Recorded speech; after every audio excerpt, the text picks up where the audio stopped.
clearly a place where you can speak candidly about what you think is necessary in the next superintendent and why. That's what we're going to do. I've done this a lot.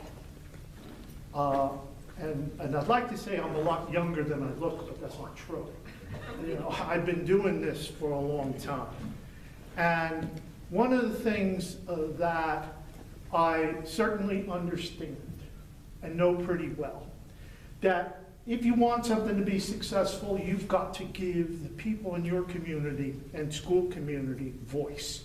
They have to be able to say what's important to them so that the board, who has to make this decision, can take the comments that you make, all of which you understand, I think, very well, has to be advisory to them.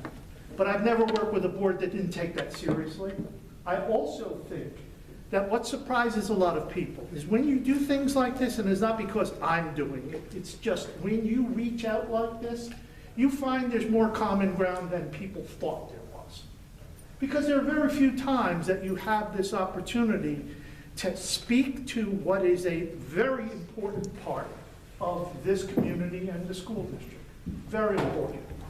Last thing I'll say is, well, two things I will say. I have the questions at any time you want to ask any question of me as to what the process is, what the timetable is, and how all that stuff works, ask.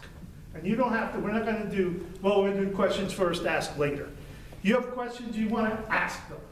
You want to have an answer to these three questions, do that.